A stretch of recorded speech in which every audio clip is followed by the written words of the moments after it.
কোরবানির পশু এটা যারা বানাবে সে সমস্ত কসাইদেরকে উপযুক্ত মজুরি আমরা দিব, তাতে কোনো কার্পণ্য করব না। কিন্তু কোরবানির পশুর কোনো গোশত মজুরি হিসাবে দেওয়া যাবে না। কোরবানির পশুর গোশত যদি মজুরি হিসাবে দেন তাহলে সেটা জায়েজ হবে না, আপনার কোরবানি হবে না। কোরবানির পশুর গোশত এটা যে কসাইরা বানায় সে কসাইদেরকে কোরবানির পশুর গোশত থেকে কিছু দেওয়া যাবে না।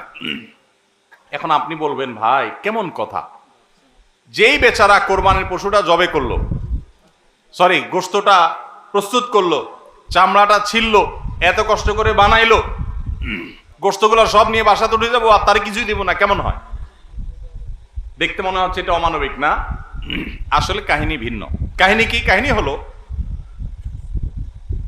কোরবানির পশু আমরা যখন জবাই করলাম, বিসমিল্লাহ আল্লাহু আকবার, আল্লাহুম্মা মিনকা ওয়ালাক, এটা যখন জবাই করলাম আল্লাহর নামে, তখন এই পশু আল্লাহর নামে জবে হয়ে গেছে। এটা মূলত যেটা বললাম গরিব দুঃখীকে দেওয়ার কথা, কারণ আমরা যখন যাকাত দেই, সাদেকা দেই, তখন কি ওটা নিজে খাইতে পারি? আর তাহলে কোরবানি গোশত তো খাইতে পারার কথা না, কিন্তু আমরা খাইতে পারতেছি কেন? আল্লাহ তাআলা এই একটা আর্থিক ইবাদত আল্লাহ কবুল করেছেন। আমরা যখন সহি নিয়ত যদি করে থাকি আল্লাহ কবুল করে, এরপর বলেন ঠিক আছে তোমাকে দিলাম, তুমি খাও আমার তরফ থেকে, আল্লাহর তরফ থেকে আবার আমি খাই। তো এই কোরবানির গোশত এটা বিক্রি করা জায়েজ আছে না জায়েজ নাই? না জায়েজ। কেন জায়েজ নাই? কারণ এটা তো ওই যে আল্লাহ আমাকে হাদিয়া দিয়েছেন গ্রহণ করার জন্য, আল্লাহর নামে দিয়ে দিয়েছি, এটা আমি বিক্রি করার সুযোগ নাই। এখন কসাইকে যদি আমি গোশত দেই পারিশ্রমিক হিসাবে, তাহলে এটা একরকম বিক্রি করার মতো হয়। কিভাবে? তিনি কষ্ট করেছেন, তাকে তার বিনিময় দিলাম, তাহলে বিক্রি করার মতোই হলো। আমি গোশতটা তাকে একটা বিনিময় নিয়ে দিলাম, গোশত দিয়ে টাকা নিলাম, বিক্রি করা এটা, এখানে গোশত দিয়ে শ্রম দিলাম, একই জিনিস। এই জন্য এটা জায়েজ নাই। তাহলে কি করবেন? কসাইকে তার ন্যায্য মূল্য দিবেন, একটা গরু বানানোর জন্য যা লাগে তার পুরাটা দিবেন এবং আগে ভাগে এগুলো চুকায় নিবেন। মুশকিল হলো কসাইরা জানে যে একটা গরু বানাইতে হয়তো বাজার দর অনুযায়ী সে 10,000 টাকা নিত, এখন সে 8,000 রাজি হয়ে গেছে। কেন 8,000 রাজি হয়ে গেছে? কারণ সে জানে তার সাথে আরো যে 3জন 4জন থাকবে, সবাইরে আপনি কমপক্ষে এই 4 জনকে যদি 2 কেজি করে বা 3 কেজি করে গোশত দেন, তাহলে 3-4 12 কেজি হবে। তো 12 কেজি গোশতের বাজারের দাম কত? হ্যাঁ, তাহলে চিন্তা করবে সে যে আমার তো এই দিক দিয়ে 2,000 টাকা ছাড় দিলাম আর পাইলাম তার চাইতে আরো অনেক বেশি। এই জন্য কসাই কম টাকা রাজি হয়ে যাবে। কসাইকে এই জন্য আগে ভাগে বলে দিবেন, শুনেন, কথা শুনেন ভালো করে, গোশত কিন্তু আপনাকে এক পিছু দেব না, আপনি কত নিবেন সেটা আপনি চুকান, আমার খাটলে নেব, না হলে অন্য কসাইয়ের সাথে আলাপ করব, কিন্তু আগে মাথায় এটা রাখেন আপনারা কিন্তু আমি গোশত দেব না, টাকা যা নেওয়ার নিবেন। নবী করিম সাল্লাল্লাহু আলাইহি সাল্লাম আলী রাদিয়াল্লাহু আনহুকে এটা বলে দিয়েছেন, কোরবানি করার সময় বলে দিয়েছেন, দেখো কসাইকে কিন্তু কোরবানির গোশত দিবা না, কোরবানির গোশত শুধু না, কোরবানির পশুর কোনো কিছু বিনিময় সে দিবা, তাকে টাকা দিবা আলাদা, যত টাকা লাগে সেটা দিবা, গোশত দিবা না, তাহলে বিনিময় হয়ে যাবে, এটা জায়েজ হবে না, তোমার কোরবানি হবে না। এই জন্য ভাইরা এই জিনিসটা আমাদের সাবধান থাকতে হবে, কসাইকে কোরবানির গোশত বিনিময় হিসাবে দেওয়া যাবে না। হ্যাঁ, কসাই যদি গরিব হয় তাহলে সেক্ষেত্রে অন্য গরিবকে আপনি আধা কেজি করে দিচ্ছেন, কসাইরও আধা কেজি দিতে পারেন, অন্য গরিবকে 1 কেজি করে দিচ্ছেন, কসাইরও 1 কেজি দিতে পারেন, কিন্তু কসাই হিসাবে না। সেটা হলো তিনি যদি কসাইগিরি নাও করতেন তারপরও আপনি তাকে দিতেন যদ্দুর অদ্দুর দিবেন।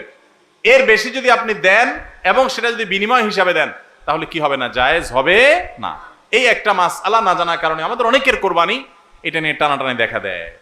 নাম্বার 3 এবং শেষ পয়েন্ট হলো কোরবানির পশুর গোশত এটা আপনি আহরণ করতে গিয়ে মাথায় রাখবেন যে কোরবানির পশুর রক্ত, বুড়ির ময়লা, এগুলো যেন আশপাশের পরিবেশটা নষ্ট না করে। আমরা অনেক সময় দেখি কোরবানির ঈদের 2 দিন 4 দিন 5 দিন পর পর্যন্ত রাস্তাঘাট দিয়ে চলা যায় না দুর্গন্ধের চোটে, ঠিক না বেঠিক? এবং কোরবানির মৌসুমে প্রায় বিভিন্ন বছরে দেখি আমরা বন্যা হয়, এই ময়লাগুলো পানির সাথে বিভিন্ন জায়গায় ছড়ায় পড়ে। বিশেষ করে আমাদের বাইরে আশেপাশে রাস্তাঘাট দিয়ে পথচারীরা যখন চলে, আপনার কোরবানির পশুর দুর্গন্ধ, এটার ময়লা, রক্ত, এগুলো যদি আশপাশে পরিবেশ নষ্ট করে, মানুষের নাক ধরে, মানুষ অসুস্থ হয়, নানা রকমের রোগ তৈরি হয়, এখান থেকে নানা রকম রোগবালাই ছড়ায় এবং মানুষের কষ্টের কারণ হয়, তাহলে কোরবানি দিয়ে আপনি সওয়াবের পরিবর্তে গুনাহ হওয়ার আশঙ্কা আছে।